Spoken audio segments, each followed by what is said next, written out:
The top budget Yu-Gi-Oh decks post Rarity Collection 2. Big dog, even if Rarity Collection 2 was a complete bust, there are still some things we can take from it and still some amazing budget decks we can talk about post this set. Basically, I'm saying even if you did get scammed or tricked or bamboozled into buying this set, we can still make some good use for it. Of course, me and chat are going to be talking about some amazing budget decks that you could be looking at right now. And if you guys want personal deck lists, you can always check out my Patreon as a special thank you for helping me pay my editors. Let's go ahead and jump on in.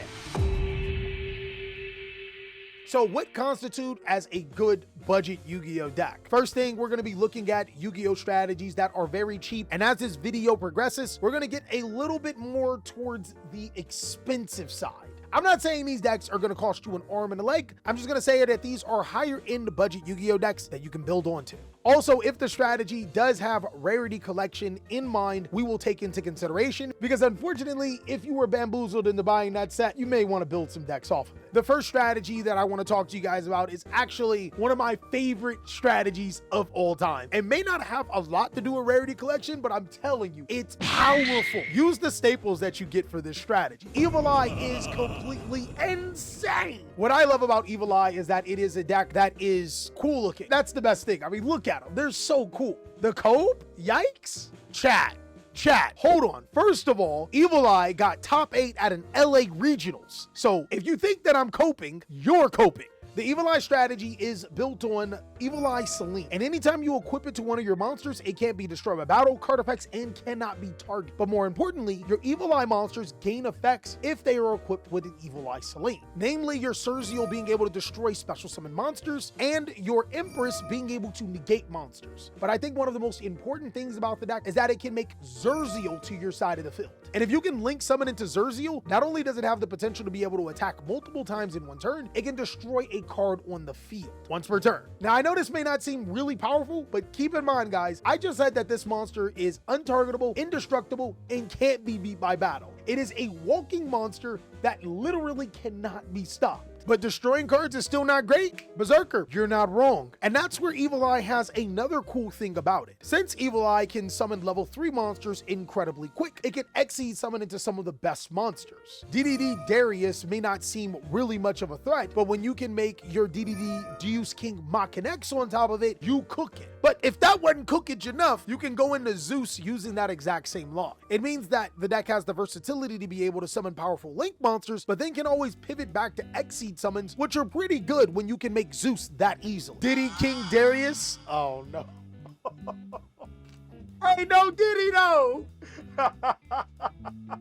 And the best thing about Unchained is that it is maybe like $10 for the entire core. Meaning that if you got staples from Rarity Collection 1 and Rarity Collection 2, you can build this deck for under $50, and it was a regional topping deck. Best Rarity Collection budget deck is obviously Blue-Eyes. You can break even cheaper now. Hey, yo! Blue-Eyes meta 2024, chat. Blue-Eyes. Dinomorphia is alright going against Tenpai if you're quick against the clock. Oh yeah, Dinomorphia is another crazy good Yu-Gi-Oh deck. Unfortunately, it didn't get any support from Rarity Collection, but I still think it's one of the best cheap Yu-Gi-Oh decks you can get your hands on, and it's really powerful against decks like Tenpai Dragon because they can't stop what you're doing, and they gotta allow you to make that Dinomorphia Rexstrom. But another strategy that got direct support from Rarity Collection is Purrely. I personally think that Purrely is one of the best decks in the game, hands down. Multiple 1-card starters. Anytime you activate any of your Purrely spell cards, you can get into your monsters, and the monsters are crazy good. One of them allows you to be able to search spells and traps, and the other one allows you to search spells and traps. The important thing is that both of these monsters make Xyz cards, and Xyz are in a really interesting spot right now. I say that is because Xyz are overall down bad, unless your deck is well equipped to be able to make them. Having access to Divine Arsenal AA Zeus can be a game winner, but that's not the only thing that draws Purrely. It can make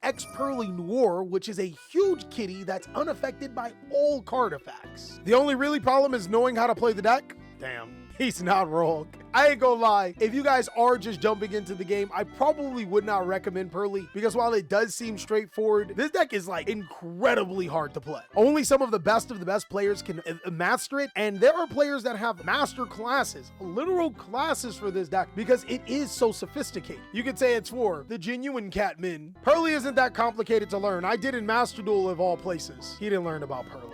You can also build Purrely up by adding a small Snake Eye engine and Ghost Tricks. My brother in Grace, what are you doing? He's trying to take the souls of the new players, chat. Come on, man. Nobody asks for that. Add a small Snake Eyes engine. Ain't nobody got time for that. We budget over here. Stepsister. Tenpai has a problem versus Stepsisters and banishes ability to shifter play. D-Barrier, use Carp to call monsters for turn or negate or field spell. What? Hey chat, I'm not the only person that just did not understand that, right? Stepsisters have multiple banish abilities. Carp can negate cards in hand or in deck. You can play D-Barrier and Shifter. I had a stroke reading.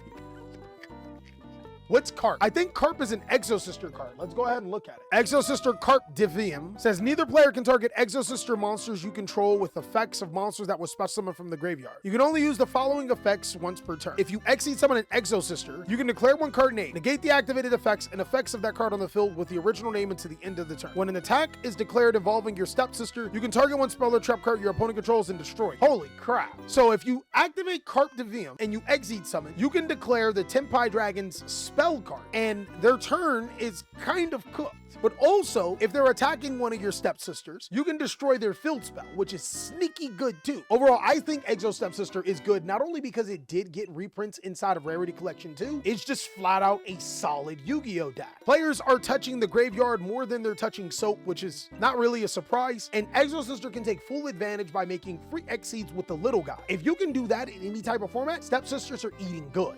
YouTube, I'm black. You're not black. You're not black, Pat. You're not black. Stop. I hate the way that you talk, the way that you walk. I hate the way that you dress. I hate the way that you sneak this. Bro, I hate you, Pat.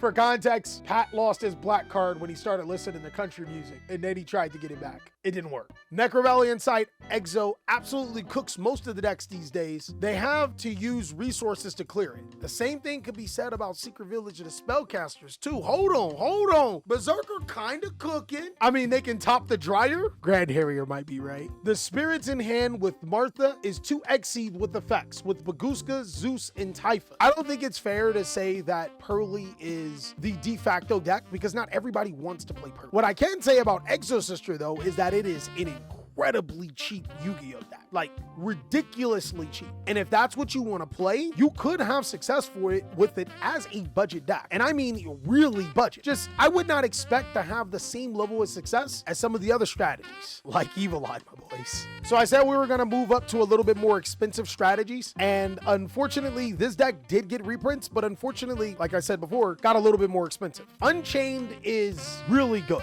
I think the biggest problem with Unchained is that it actually requires a brain to play, kind of like Purrely, which is why it doesn't see as much success as it should. But overall, this deck is ridiculously solid. And with reprints to Soul of Rage and Abominable Changer, the deck is now cheap once again. Unchained might be something I'd try if it's dirt cheap. Fortunately enough, it almost is.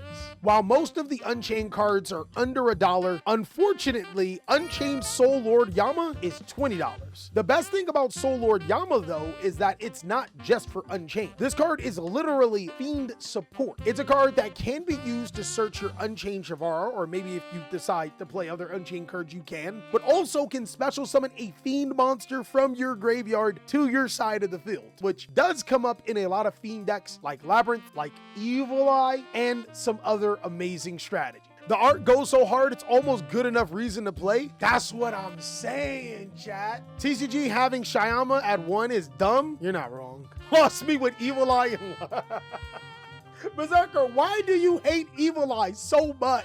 Lab is a top tier Yu-Gi-Oh deck. What do you mean? If Lab were budget, it would be here. Lab is one of the best decks in Yu-Gi-Oh right now. I don't even know why we're talking about that. Like, leave Lab alone. I hate Lab. I'm tired of getting Evil Eye dice and not my BLS dice.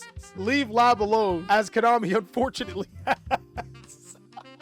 Okay, I won't talk about lab then. But what I will talk about is a strategy that everybody seems to hate. Do you guys still hate Tearlaments? Tearlaments getting Primitive Planet Purrely as a reprint inside of the Rarity Collection set is definitely a slap in the face where there's no other Tearlaments cards, but fortunately enough, the only expensive Tearlaments card outside of Purrely was Tearlaments Cash Tear. Tear can die in a fire and wouldn't even pee on it to save the ozone. That's tough. Tearlaments does have a couple of quantities that are really good. I think one of them that is really slept on is being able to make Bahamut Shark into totally awesome. And that's an Omni Negate that most Yu-Gi-Oh strategies don't have. And the other one is being able to fusion summon into Tearlaments Root Collar, which can negate summons and protect your totally awesome from being destroyed by battle. It has a secret effect that nobody knows about. Man, cooked? If you're still playing Tear, just quit Yu-Gi-Oh. Bro, you guys hate Tearlaments. What about Mannadium? Do you guys hate Mannadium? I'm gonna stop you there. Tear has been hit 3 times on the bad list and still tops. Yeah, it's good, but it's annoyingly good. We love Mannadium? Ain't no way. There's no way. There's literally no way. I will fight every single one of y'all. If y'all say y'all hate Mannadium, or y'all love Mannadium, I will fight every single one of y'all. Y'all say, well, y'all love Mannadium. Y'all love Mannadium, but y'all hate Tear? There's no way. There's no way. There's no way. It just doesn't exist. Mannadium is fine if you like Diddy activities. Liking Mannadium and hating Tear is so backwards. Bro, I'm saying. Like, there's, bro. Let me guess, you hate Cash Tira too. They need to ban Tearlaments that stops Nibiru and Apollosa. It would make Yu-Gi-Oh better by making Nibiru prevalent again and making people discover new ways to play Yu-Gi-Oh. What year is he in? Speaking of Mannadium though, it is another good budget deck. Calarium may not have been expensive, but if you start looking at some of the builds that have topped, it is on the higher side of budget, but it's a very doable, powerful Yu-Gi-Oh deck. What I like about Mannadium is that it's really, really good at being able to bust boards. I may not like Mannadium themselves, but I love Scareclaw and I love Vicious Astrolabe. I think the card is completely crazy. What does Mannadium do without Barone? My guy, you got your Fenrir's, you got Vicious Astrolabe, you got Xingyi. You're not even cooking, bro. The deck can still synchro summon into some of the most powerful synchro monsters in the game. And since it's so adept to link summoning, it can do that as well. You just gotta think outside the box now. The deck is crazy good at being able to break boards, but more importantly, it's a little bit more versatile. If you can get just a bigger budget, I've seen Mannadium Centurion roll around, and that is crazy good too. Mannadium can also turbo out Colossus and Protos. No, go home. But to be honest with you, I think that that's probably the best deck to turbo out Colossus and Protos. I'm not telling you guys to do it, but it do make sense. And that's all that I have for the top budget decks after Rarity Collection 2. It was exciting. It was fun. It was very, very cool to do it with you guys. Of course, if you guys have some other amazing budget decks that we need to know about, let us know down below in the comment section. And be sure to check out these other videos so I could catch you on the next one. We still broke is crazy.